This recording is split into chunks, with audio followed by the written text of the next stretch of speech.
Greetings to all viewers. Be so kind as to subscribe to the channel, like and express your opinion in the comments. And now to the news. John Wick stunt driver on racing motorbikes with Keanu Reeves and what happens when things go wrong. The car stunts on the John Wick movies might play out in seconds on screen, but they often take weeks to put together and rehearse, with entrances and roads being blocked off by the police.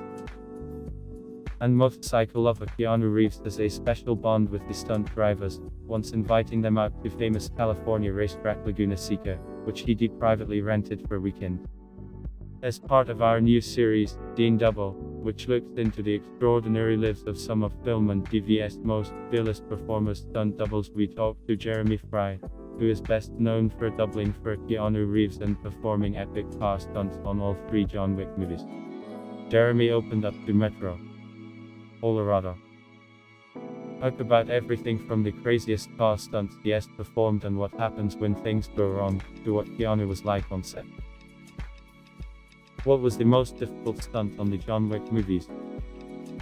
The second one in John Wick 2 when he finds his Mustang. That whole sequence, we tried to make it look like it was happening in a larger area than it was, Jeremy explained. The floor of this warehouse was about 3 feet lower than the parking lot outside. So they had this ramp that was already part of the building. Jeremy recalled a stunt he'd seen in Big Hero 6 where a car is jumped sideways, and mentioned it to the stunt coordinator Darren Prescott, who agreed they could give it a go for Wick. The door was 20 feet wide, and the car was about 18 feet long, he continued. So if I was coming out, if I happened to be sideways, I only had a foot on either end at speed to get the car out the door. So it was tricky. On the first try, Jeremy hit the front bumper of the pristine Mustang on the edge of the doorway, ripping the front off and admitting, physically I was fine. Emotionally I was destroyed. On the fifth try, he described the atmosphere as electric. They played it back and it was so cool for whatever reason on that shot, everything had kind of come together, he said. It is one of the coolest shots that I've been a part of. What was it like working with Keanu?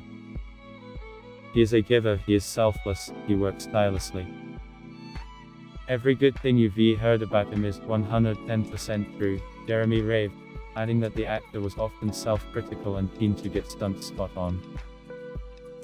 On John Wick 2, Jeremy and Keanu bonded over their love for motorcycles, with the stuntman recalling, he goes, "Hey, how would you like to go to Laguna Seca?" And when Keanu Reeves asks you if you wanna go pretty much anywhere, you say yes. He added, turns out he had rented Laguna Seca, which is a very well-known popular racetrack in California, and he rented it for 2 days, private rental. There were about 80 of his friends and people he knew. There were celebrities there, people from different industries there, a huge cross-section of people. He put us up in local hotels, he catered breakfast, lunch, dinners. Recalling how amazing it was to introduce his brother to Keanu and race motorcycles with him all weekend, Jeremy added, that was a very special time for me for many different reasons. Did Keanu want to do his own stunts? There was a shot where we wanted Keanu to slide up the camera and we wanted to have the camera come right up to him, Jeremy recalled. And we worked with him for a while on that one, and it is a tricky one but he nailed it. He did such a good job on that. Explaining that the stunt was particularly designed for Keanu, Jeremy added, it is always interesting to me when actors want to do their own stunts when you have people who you can use and you want to know that it is not them. But Keanu, he completely gets that. He has never said, I want to do that. I want to do it. He trusts Darren and director Chad Stahelski to make the best decision that they can, and he knows that they will use him whenever they feel it is appropriate and safe. Are there any stunts Jeremy was terrified to try? I will never get to a situation where I feel like I am rolling the dice, he pointed out. I might have the initial feeling like, oh, man, this could be really bad.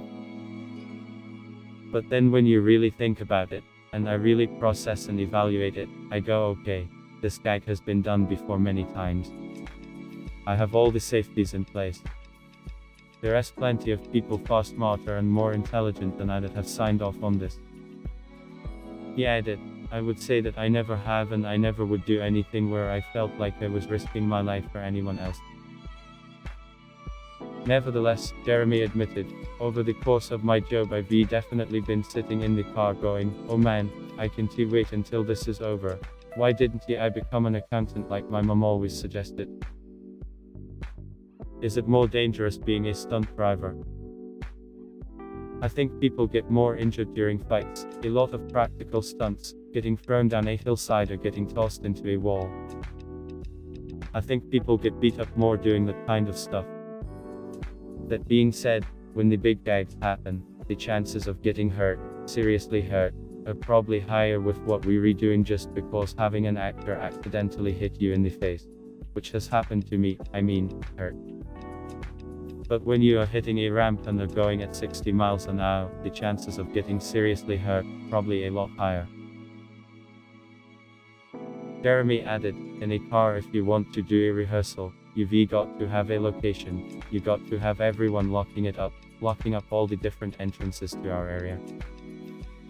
We might have the cops that have to close traffic. We got the ad on the walkies making sure that everyone is safe. And it is a production that is just for one rehearsal. Other stunts can be stressful, he continued.